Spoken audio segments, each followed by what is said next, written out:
আসসালামু আলাইকুম সুপ্রিয় দর্শক, কেমন আছেন আপনারা? আলহামদুলিল্লাহ, আমি ভালো আছি। আশা করি আপনারাও ভালো আছেন। কল্পনা করুন, আপনি সকালে ঘুম থেকে উঠলেন, ফেসবুকের বা নিউজ ফিল্ড স্ক্রল করতে দেখতে পেলেন টুইটার, ইউটিউব, বিবিসি, সিএনএন সব জায়গায় একটি ব্রেকিং নিউজ। পৃথিবীর বুকে এমন এক মানুষের আবির্ভাব ঘটবে যে চোখের পলকে আকাশ থেকে মুষলধারে বৃষ্টি নামিয়ে দিচ্ছে। সে মরুভূমির দিকে ইশারা করতেই তপ্ত বালু ফুঁড়ে বের হয়ে আসছে সোনা আর হীরার খনি। আরও ভয়ঙ্কর ব্যাপার হলো, সে হাসপাতালের মর্গে গিয়ে শত শত মৃত্যু মানুষকে এক নিমিষেই জ্যান্ত করে দাঁড় করিয়ে দিচ্ছে। গোটা বিশ্ব স্তম্ভিত, বিজ্ঞানীরা বোবা, আর ঠিক এই পরাবাস্তব ক্ষমতার সুনামি দেখিয়ে সেই ব্যক্তি ক্যামেরার সামনে এসে দাবি করলো, আমি তোমাদের সৃষ্টিকর্তা, আমি তোমাদের ঈশ্বর। নাউজুবিল্লাহ। প্রিয় দর্শক, শুনতে সায়েন্স ফিকশন হলিউড সিনেমার মতো মনে হচ্ছে তো, কিন্তু আজ থেকে 1450 বছর আগে মরুভূমির বুকে দাঁড়িয়ে পৃথিবীর সর্বশ্রেষ্ঠ মানব হযরত মুহাম্মদ সাল্লাল্লাহু আলাইহি ওয়াসাল্লাম অবিকল এই দৃশ্যটি ভবিষ্যৎবাণী করে গিয়েছিলেন। তিনি বলেছিলেন, মানব ইতিহাসের সৃষ্টির শুরু থেকে কিয়ামত পর্যন্ত এর চেয়ে বড়, এর চেয়ে ভয়ঙ্কর এবং এর চেয়ে মায়াবী কোনো ফিতনা বা ট্রাপ পৃথিবীতে আর আসবে না। আর তার নাম মাসিহ আর দাজ্জাল। আজকের এই বিশেষ আলোচনায় কোনো আমরা রূপকথার কাল্পনিক গল্প শুনব না। আজ আমরা নিখুঁত হাদিসের দলিল, বর্তমান বৈশ্বিক ভূ রাজনীতি, আধুনিক প্রযুক্তির রূপান্তর এবং জলবায়ুর পরিবর্তনের অকাট্য প্রমাণ দিয়ে দেখব রাসূল সাল্লাল্লাহু আলাইহি ওয়াসাল্লাম দাজ্জাল এবং শেষ জামানা সম্পর্কে কি বলে গিয়েছিলেন। আপনি মুসলিম হন বা অমুসলিম, আজকের এই আলোচনা আপনার চশমা বদলে দেবে। ভিডিওর শেষ মিনিটে আমরা এমন এক গোপন তথ্য উন্মোচন করব যা জানলে আপনার গায়ের পশম খাড়া হয়ে যাবে। তাই নিজের ঈমান এবং পরিবারকে বাঁচাতে একটি সেকেন্ডও মিস না করে শেষ পর্যন্ত আমাদের সাথেই থাকুন এবং গুরুত্বপূর্ণ তথ্যগুলো জেনে নিন। প্রিয় দর্শক, আমাদের মনে প্রথম প্রশ্ন আসে, দাজ্জাল আসলে কি? সে কি কোনো সিস্টেম, কোনো অপশক্তি, নাকি রক্ত মাংসের মানুষ? রাসূল সাল্লাল্লাহু আলাইহি সাল্লাম স্পষ্ট করে দিয়েছেন, দাজ্জাল কোনো রূপক বা কাল্পনিক সত্যি নয়। সে আমাদের মতোই একজন বিশেষ ক্ষমতাপ্রাপ্ত মানুষ, তবে তার আকৃতি হবে কিছুটা অদ্ভুত। সে হবে কোকড়ানো চুলওয়ালা, তার কপাল হবে চওড়া এবং তার একটি চোখ হবে অন্ধ বা আঙুলের মতো ফোলা। তার দুই চোখের মাঝখানে আরবিতে স্পষ্ট অক্ষরে লেখা থাকবে কাফির, অর্থাৎ কফ ফর র, যা একজন সাধারণ মুমিন ব্যক্তি পড়তে পারবে, কিন্তু কোনো অবিশ্বাসী শত চেষ্টা করলেও তা দেখতে পাবে না। আশা করি আপনারা বুঝতে পেরেছেন। এখন প্রশ্ন হলো, সে এখন কোথায় আছে? সহিহ মুসলিম শরীফের ফাতেমা বিনতে কায়েস রাদিয়াল্লাহু আনহু থেকে বর্ণিত বিখ্যাত তামিমদারির হাদিসটি লক্ষ্য করুন। তামিমদারি প্রথমে খ্রিস্টান ছিলেন, পরে ইসলাম ধর্ম গ্রহণ করেন। তিনি রাসূল সাল্লাল্লাহু আলাইহি সাল্লামের দরবারে এসে একটি ঘটনার বিবরণ দেন। তিনি একটা 30 জন সঙ্গী সহ সমুদ্র ভ্রমণে বেরিয়েছিলেন। সাগরের তীব্র ঢেউয়ের দিকে হারিয়ে যাচ্ছে একটি জাহাজ। জাহাজটি অজানা এক দ্বীপে গিয়ে ভিড়ে। দ্বীপের নামার পর তারা জাসাসা নামক এক অদ্ভুত লোমশ প্রাণীর দেখা পায়। সেই প্রাণীটি তাদের একটি জরাজীর্ণ গির্জার ভিতরে যেতে বলে। তারা ভেতরে গিয়ে দেখতে পান বিশাল আকৃতির এক মানুষ, যার দুটি হাত ঘাড়ের সাথে এবং হাঁটু থেকে গোড়ালি পর্যন্ত লোহার শিকল দিয়ে অত্যন্ত শক্তভাবে বন্দি করে রাখা আছে। সেই ব্যক্তি বন্দিটি তামিমদারিকে দেখে কয়েকটি অদ্ভুত প্রশ্ন করেছিলেন। আসুন দেখে নেই সেই প্রশ্নগুলো কি, এবং আজ 2026 সালে দাঁড়িয়ে সেগুলোর অবস্থা কি। সে জিজ্ঞেস করেছিল, বিছানের খেজুর গাছগুলোর কি এখনও ফল ধরে? তামিমদারি বলেছিল, হ্যাঁ। বন্দি লোকটি বলেছিলেন, শীঘ্রই সেগুলো ফল দেওয়া বন্ধ করে দেবে। আজকে জর্ডান উপত্যকার সেই বিশাল অঞ্চলের খেজুর বাগানগুলোর কিন্তু প্রায় ধ্বংসের মুখে। প্রিয় দর্শক, সে আরও জিজ্ঞেস করেছিল, তাবারিয়া হ্রদ কি পানি আছে? তখন তামিমাদ্দারি বলেছিল, প্রচুর পানি আছে। তখন সে বলেছিল, এর পানি অচিরেই শুকিয়ে যাবে।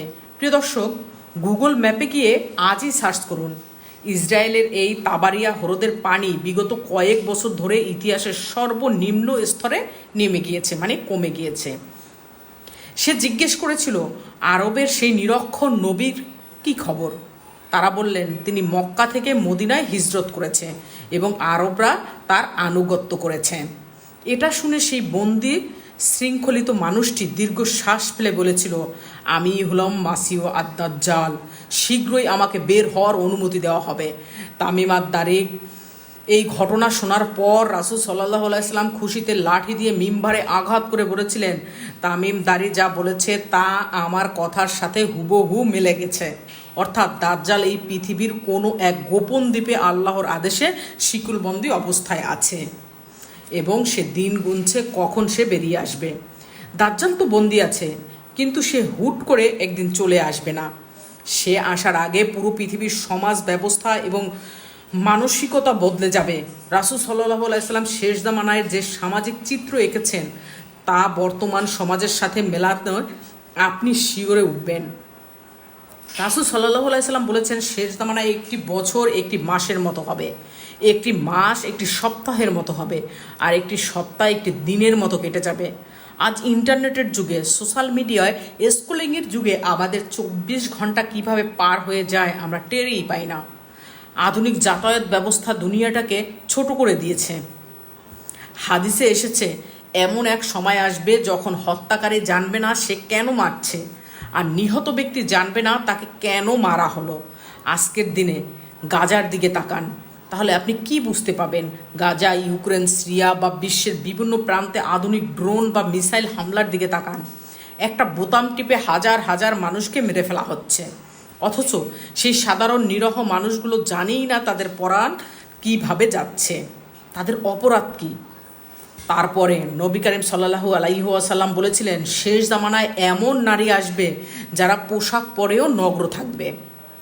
কাসিয়াতুন আরিয়াত, অর্থাৎ বর্তমান যুগের শর্ট, স্কপ টপ কিংবা সোশ্যাল মিডিয়ার রিলস ও টিকটকারদের দিকে তাকালে কি এই হাদিসের সত্যতার প্রমাণ করা সম্ভব হয় না? একটু ব্যাখ্যা করে দেখুন যে নবী করিম সাল্লাল্লাহু আলাইহি ওয়াসাল্লামের সেই হাদিসের সাথে মিলে যাচ্ছে কিনা। তার সত্যতা প্রমাণ করার জন্য আর কোনো ব্যাখ্যার প্রয়োজন আছে কি? প্রিয় দর্শক, এবার আসুন মূল রহস্যে। দাজ্জাল যখন আসবে সে নিজেকে খোদা দাবি করবে, মানুষ কেন তাকে খোদা মানবে? এটাও একটা বড় প্রশ্ন। আল্লাহকে তাকে পরীক্ষা হিসাবে কিছু অতি প্রাকৃতিক ক্ষমতা দেবেন, তার পিছনের কারণ কি? চলুন আমরা দেরি না করে সেটা জেনে নেই। কারণ আল্লাহ তাআলা তাকে পরীক্ষক হিসাবে কিছু অতি প্রাকৃতিক ক্ষমতা দেবে, কিন্তু অলৌকিক সেই ঘটনাগুলোর সাথে বর্তমান আধুনিক প্রযুক্তির এক অবিশ্বাস্য ও বিস্ময়কর মূল রয়েছে। দেখুন অনেকটাই কিন্তু মিলে যাচ্ছে। তার মধ্যে আকাশ ও মাটির উপর নিয়ন্ত্রণ আছে। হাদিসে আছে, দাজ্জাল আকাশকে নির্দেশ দেবে, আকাশ থেকে বৃষ্টি পড়বে। সে মাটিকে নির্দেশ দেবে, মাটির শস্য উগড়ে দেবে। বর্তমান যুগে মানুষ কি অলরেডি ক্লাউড সিডিং প্রযুক্তি দিয়ে কৃত্রিম বৃষ্টি নামাচ্ছে না? চায়না এবং আরব আমিরাতের খরা কাটাতে কৃত্রিম বৃষ্টিপাত ঘটাচ্ছে। জেনেটিক ইঞ্জিনিয়ারিং দিয়ে মরুভূমিতে ফসল ফলানো হচ্ছে। দাজ্জাল এই প্রযুক্তি এবং তার অলৌকিক শক্তির মিশ্রণে পুরো বিশ্বের খাদ্য ব্যবস্থার ওপর একচেটিয়া নিয়ন্ত্রণ প্রতিষ্ঠা করবে। মনে রাখবেন, সে বাতাসের গতিকেও তার নিয়ন্ত্রণে রাখবে। একবার সাহাবীরা জিজ্ঞেস করেছিলেন, ইয়া রাসূলুল্লাহ, সে পৃথিবীতে কত দ্রুত চলবে? আল্লাহর রাসূল সাল্লাল্লাহু আলাইহি সাল্লাম উত্তর দিয়েছিলেন, মেঘের মতো, যাকে বাতাস তাড়িয়ে নিয়ে যায়। 1450 বছর আগের মানুষ ঘোড়া বা উটের পিঠে চড়ত। তাদের কাছে বাতাসের বেগে ওড়ার ধারণা ছিল অসম্ভব, কিন্তু আজ হাইপারসনিক্স মিসাইল, সুপারসনিক ফাইটার জেট এবং রকেট প্রযুক্তি রাসূল সাল্লাল্লাহু আলাইহি ওয়াসাল্লামের সেই উপমাকে হুবহুব বাস্তব করে দেখিয়েছে। দাজ্জাল চোখের পলকে এক মহাদেশ থেকে অন্য মহাদেশে ভ্রমণ করবে। হাদিসে এসেছে, দাজ্জালের সাথে থাকবে রুটি ও খাবারের পাহাড় এবং পানির নদী। যে সমাজ তাকে খোদা বলে মেনে নেবে তাদের ওপর সে নিয়মিত নিয়ামত ঢেলে দিবে, আর যারা তাকে অস্বীকার করবে তারা চরম দুর্ভিক্ষে করবে। তাদের কাছে একটি দানাও খাবার থাকবে না। বর্তমান বিশ্বের সেন্ট্রাল ব্যাংক ডিজিটাল কারেন্সি সিবিডিসির দিকে তাকান। ক্যাশলেস সোসাইটি এবং গ্লোবাল ব্যাংকিং সিস্টেমের দিকে একবার তাকান। বিশ্বকে এমন এক ব্যবস্থার দিকে নিয়ে যাওয়া হচ্ছে যেখানে আপনার কোনো কাগজের টাকা থাকবে না। আপনি যদি সিস্টেমের কথা না শোনেন তবে 1 সেকেন্ডে আপনার ব্যাংক অ্যাকাউন্ট ফ্রিজ করে দেওয়া হবে। আপনি বাজার থেকে একটা আলুও কিনতে পারবেন না। দাজ্জাল ঠিক এই গ্লোবাল কন্ট্রোল সিস্টেম ব্যবহার করেই মানুষকে জিম্মি করবে। বাঁচার তাগিদে মানুষ তার পায়ে দিয়ে লুটিয়ে পড়বে। দাজ্জালের সবচেয়ে বড় টার্গেট কারা হবে জানেন? রাসূল সাল্লাল্লাহু আলাইহি সাল্লাম বলেছেন, দাজ্জালের অনুসারীদের মধ্যে সিংহভাগ হবে নারী। ফিতনা এত তীব্র হবে যে একজন সচেতন পুরুষ তার মা, বোন, স্ত্রী এবং কন্যাকে দাজ্জালের হাত থেকে বাঁচাতে ঘরের খুঁটির সাথে দড়ি দিয়ে বেঁধে রাখবে। আজকের ভোগবাদী সমাজ, সোশ্যাল মিডিয়ার মায়াজাল এবং স্বাধীনতার নামে যে নৈতিক অবক্ষয় তৈরি করা হচ্ছে তার মাধ্যমে অলক্ষ্যে নারীদের মনস্তন্ত্রকে এমনভাবে তৈরি করা হচ্ছে যাতে তারা বাহ্যিক চাকচিক্য দেখলেই সহজে প্রলুব্ধ হয়। দাজ্জালের সাজানো গোছানোর রূপ দেখে তারা সবার আগে তার ফাঁদে পা দেবে। সহিহ মুসলিমের হাদিসে পারস্যের মানে বর্তমান ইরানের ইস্পাহান অঞ্চলের 70,000 ইহুদি দাজ্জালের অনুসারী হবে, যাদের গায়ে থাকবে বিশেষ চাদর। বর্তমান যুগে ইসরায়েলের দিকে তাকিয়ে দেখুন, তারা কিন্তু একজন মাসিও বা ত্রাণকর্তার জন্য অধীর আগ্রহে অপেক্ষা করছে। তাদের তৈরি থার্ড টেম্পল বা হাইকালে সুলাইমানি পুনর্নির্মাণের প্রস্তুতি চলছে। তারা লাল গাবি বলি দেওয়ার আয়োজন করছে। সব কিছুই কিন্তু নির্দেশ করছে যে তারা তাদের সেই তথাকথিত রাজার আগমনের জন্য বিশ্বমঞ্চ প্রস্তুত করতে ফেলছে। আসলে সেই রাজা কে? প্রিয় দর্শক, একটু ভেবে দেখুন, ইহুদিরা যেই রাজার অপেক্ষায় আছে সেই রাজা আসলে কে? সেই রাজা হলো মাসিহ দাজ্জাল। কিন্তু অন্ধকার যতই গভীর হোক না কেন, ভোরের আলো আসবেই।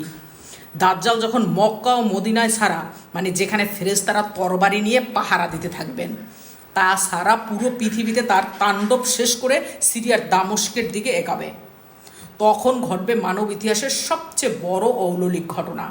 ফজরের নামাজের সময় দামেস্কের সাদা মিনারের উপর 2 জন ফেরেশতার ডানায় ভর করে আকাশ থেকে অবনীত হবেন হযরত ঈসা আলাইহিস সালাম। তিনি পৃথিবীতে আসার পর মুসলিমদের সাথে নিয়ে দাজ্জালের বিরুদ্ধে চূড়ান্ত যুদ্ধ ঘোষণা করবেন। হাদিসে এসেছে, হযরত ঈসা আলাইহিস সালামকে দেখা মাত্রই দাজ্জাল ঠিক যেভাবে গলতে শুরু করবে, যেভাবে পানিতে লবণ গলে যায়, ঠিক সেভাবেই ঈসা আলাইহিস সালামকে দেখে দাজ্জাল গলতে থাকবে। এবং দাজ্জালের সঙ্গীরা ঈসা আলাইহিস সালামের গায়ের ঘ্রাণের গন্ধ যত দূর যাবে তত দূর পর্যন্ত তার অনুসারীরাও ধ্বংস হয়ে যাবে।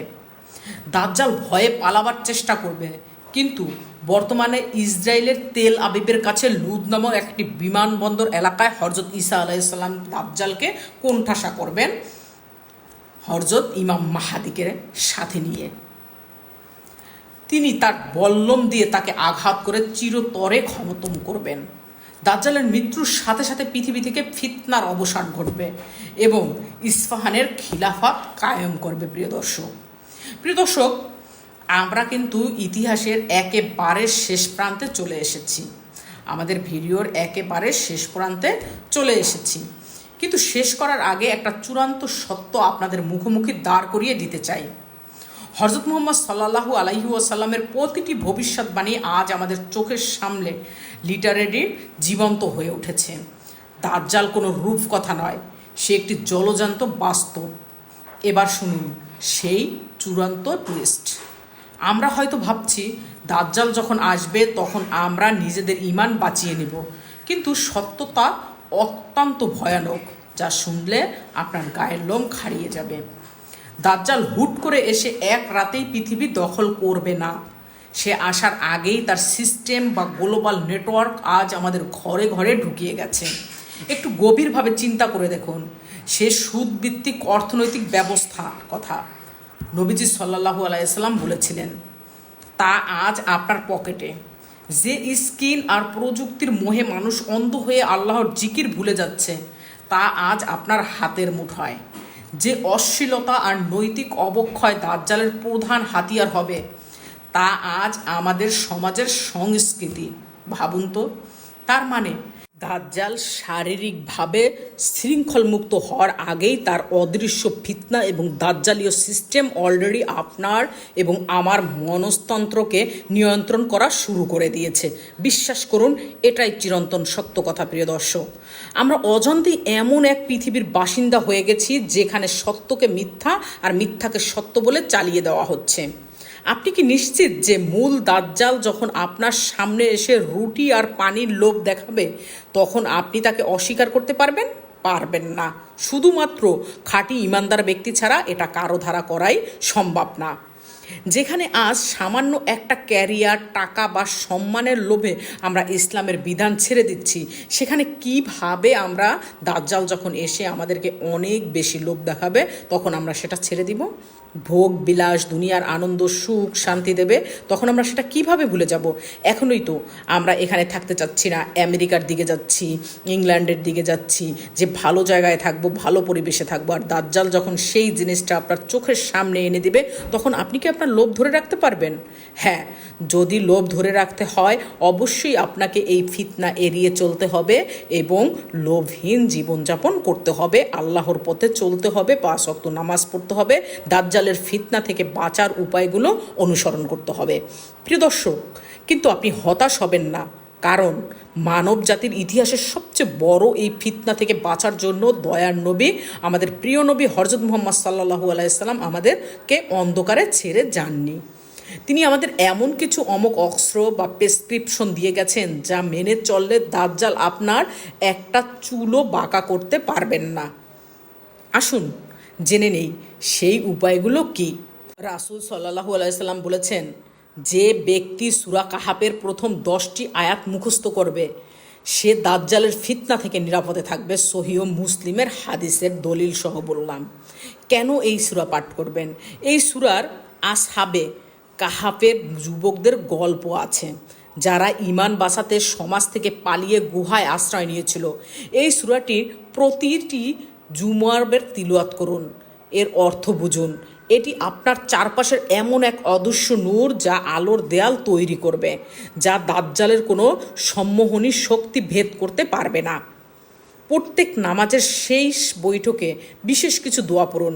নবীজি সাল্লাল্লাহু আলাইহি সাল্লাম নিজে প্রতি নামাজের তাশাহুদ ও দুরূদ পড়ার পর সালাম ফেরানোর আগে এই দুয়াটি পাঠ করতেন এবং সাহাবিদেরও শেখাতেন। দুয়াটি হলো, আল্লাহুম্মা ইন্নী আউযু বিকা মিন আযাবি জাহান্নাম ওয়া মিন আযাবিল কবর ওয়া মিন ফিতনাতিল মাহওয়া ওয়াল মামাত ওয়া মিন শাররি ফিতনাতিল মাসিহ দাজ্জাল। অর্থ, হে আল্লাহ, আমি আপনার কাছে আশ্রয় চাই জাহান্নামের আযাব থেকে, কবরের আযাব থেকে, জীবন ও মরণের ফিতনা থেকে এবং মসিহ দাজ্জালের ফিতনার ক্ষতি থেকে। আজই এই দুয়াটি মুখস্থ করুন এবং জীবনের প্রতিটি ফরজ, সুন্নত ও নফল নামাজে এটি পড়ার অভ্যাস করুন। রাসূল সাল্লাল্লাহু আলাইহি সাল্লাম ভবিষ্যৎবাণী করেছেন, দাজ্জাল পৃথিবীর সব জায়গায় যাবে কিন্তু মক্কা এবং মদিনা শরীফে সে প্রবেশ করতে পারবে না, কারণ এর প্রতিটি প্রবেশদ্বারে ফেরেশতারা তরবারি নিয়ে পাহারায় থাকবে। শেষ জামানায় সামর্থ্য থাকবে এই দুই পবিত্র নগরীর কাছাকাছি থাকার চেষ্টা করা এবং ঈমান বাঁচানোর অন্যতম উপায় হবে।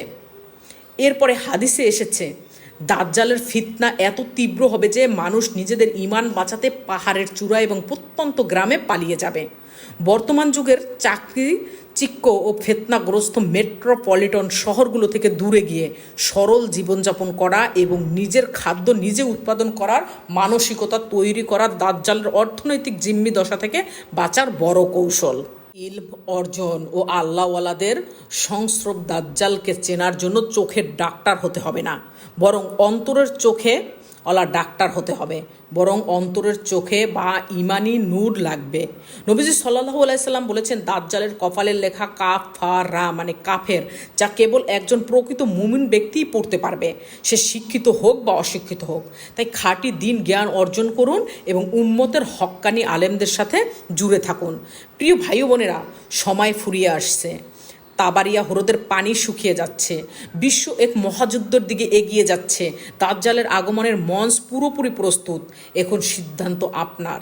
আপনি কি এই আধুনিক ফিতনার স্রোতে গা ভাসিয়ে দিয়ে দাজ্জালের অদৃশ্য সৈনিক হবেন, নাকি আজই থেকেই দাজ্জালকে বর্ত করার জন্য নিজের পরিবার, নিজের বোন কিংবা স্ত্রীকে এই ফিতনা থেকে বাঁচার জন্য রাসূল সাল্লাল্লাহু আলাইহি ওয়াসাল্লামের সুন্নার দুর্গে আশ্রয় নেবেন। সেটা কেবলমাত্র আপনারই সিদ্ধান্ত। আজকের এই দীর্ঘ আলোচনায় যদি আপনার অন্তর সামান্য কাঁপন ধরিয়ে থাকে, তবে অলসতা না করে এখনই সূরা কাহাফের প্রথম 10টি আয়াত মুখস্থ করার নিয়াত করুন। কমেন্ট বক্সে লিখে যান আপনি আজ থেকেই এই প্রস্তুতি শুরু করেছেন কিনা। এই ভিডিওটি কেবল একটি তথ্যচিত্র নয়, এটি আপনার এবং আপনার প্রিয়জনদের ঈমান বাঁচানোর একটি উসিলাও হতে পারে। তাই ভিডিওটি শেয়ার করে উম্মাহর কাছে এই সতর্কবার্তা পৌঁছে দিন। দেখা হবে আগামী কোনো ভিডিওতে। ততক্ষণ পর্যন্ত আল্লাহ আমাদের সবাইকে মসিহ দাজ্জালের ফিতনা থেকে হেফাজত করুন। আমিন। আসসালামু আলাইকুম ওয়া রাহমাতুল্লাহি ওয়া বারাকাতুহু।